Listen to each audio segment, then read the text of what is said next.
राजधानी लखनऊ की सड़कों पर 69,000 शिक्षक अभ्यर्थी के जो आरक्षित वर्ग के बच्चे हैं एक बार फिर प्रदर्शन करने के लिए उतरे। उन्होंने शिक्षा मंत्री संदीप सिंह के घर का घेराव किया। कहा हम ऐसा हंगामा करेंगे कि अब मंत्री और विधायक सो नहीं पाएंगे।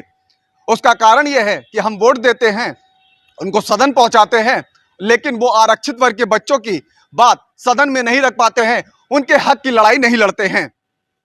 और जिन वर्ग के बच्चों को नौकरी दी गई है, हमारा हक मार के उनको नौकरी दी गई है। डिवीजन बेंच का आदेश आया, जिसके बाद सूबे के मुख्यमंत्री सहित उप मुख्यमंत्री, चाहे वो निषाद हो या ओम प्रकाश राजभर हो, सबने ट्वीट करके सराहना की कि हाँ, आरक्षित वर्ग के बच्चों को नौकरी मिलनी चाहिए। आरक्षण घोटाला हुआ है, डिवीजन बेंच का आदेश आ गया। आदेश आने के बाद 22 बार तारीखें लग चुकी हैं, लेकिन सरकार की तरफ से कोई वकील नहीं खड़ा किया गया। यानी जो वकील ना खड़े कर पाने से इन बच्चों का जो ज्वाइनिंग होनी है वो ज्वाइनिंग नहीं हो पा रही है, ज्वाइनिंग में डिले हो रहा है। उससे क्या है, सरकार के जो वकील है वो जब खड़े होंगे और जब बहस करेंगे, उसके बाद वो अपना पक्ष रखेंगे। पक्ष रखने के बाद जो आरक्षित वर्ग के बच्चों की भर्ती में घोटाला हुआ है वो चीजें क्लियर हो जाएंगी। क्लियर होने के बाद जो बच्चे ये प्रदर्शन कर रहे हैं सालों से, उनको नौकरी मिल जाएगी। तो इन बच्चों का कहना है कि अब हम ऐसा हंगामा और ऐसा सड़क पे प्रदर्शन करेंगे क्योंकि हमारे हक की लड़ाई हमको खुद लड़नी पड़ेगी।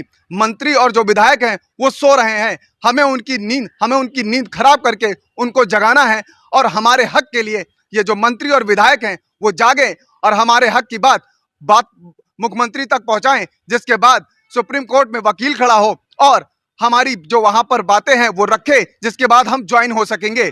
तो कुल मिलाकर के इस पूरे प्रदर्शन को लेकर के धनंजय गुप्ता, विक्रम यादव, कल्पना, ये तमाम जो बच्चे हैं वो सड़कों पर उठे। उसके बाद जब संदीप सिंह के घेराव करने आवास पहुंचे तो पुलिस से हल्की धक्का मुक्की हुई, नोकझोंक हुई, जिसके बाद उनको डिटेन करके धरना स्थल इको गार्डन भेज दिया गया है। लेकिन बच्चों का कहना है कि हम अपने हक की लड़ाई हर रोज इसी तरीके से लड़ेंगे जब तक हमारे जो वकील है सरकार का इस सुप्रीम कोर्ट में नहीं खड़ा होता, तब तक हम ऐसे ही प्रदर्शनरत रहेंगे।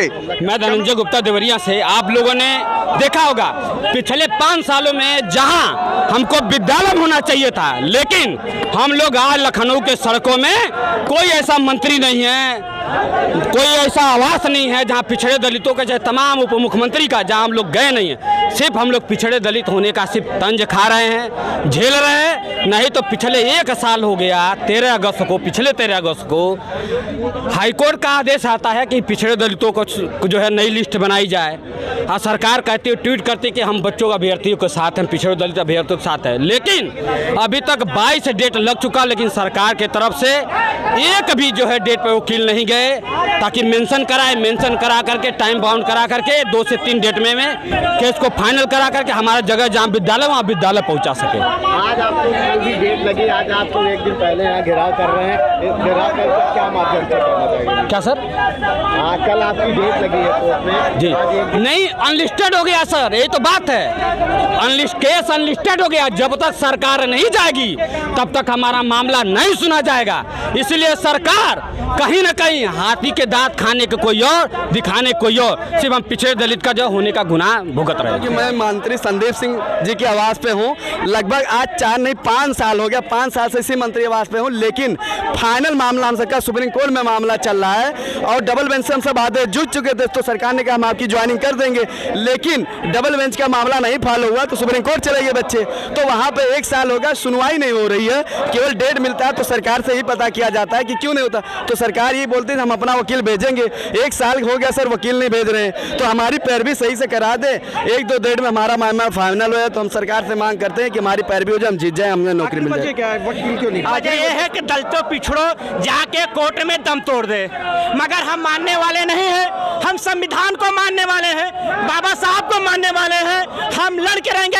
हम आज इसलिए यहाँ आए हैं कि हमारे जो शिक्षा मंत्री, जो हमारे पिछड़े ओबीसी के समाज के आते हैं, उनसे ये गुहार कर रहे हैं कि सुप्रीम कोर्ट में अपना वकील वहाँ जाके पैरवी करे, ये मामला निस्तारण करे, ताकि 69,000 शिक्षक भर्ती जो हम लोग मामला खत्म करे। मगर ये नहीं, ये सदन में जाके बड़ी बड़ी बातें कहते हैं कि बड़ी बड़ी बातें करते हैं कि हमने कोर्ट का जो आगे पर कोर्ट का तो पालन नहीं किया। आप तो दूसरे के कंधे पे बंदूक चला सुप्रीम कोर्ट में भेज दिए। आज 22 डेट हो गई, आज तक सरकार के वकील एक भी नहीं पहुंचा है। आज वही हमने संदीप लोधी से हम कहने आए हैं कि हम लोग जब जाते हैं, हमारा जब वकील खड़ा होता है तो माने जज साहब ने कहते हैं कि सरकार आगे स्टेट खुद खड़ा हो तब आपका मामला सुना जाए। आखिर हम कहाँ जाए कि हमारा मामला सुना जाए। कैमरा पर्सन मिंटू सिंह के साथ मनोज पांडे, लखनऊ न्यूज़ 24।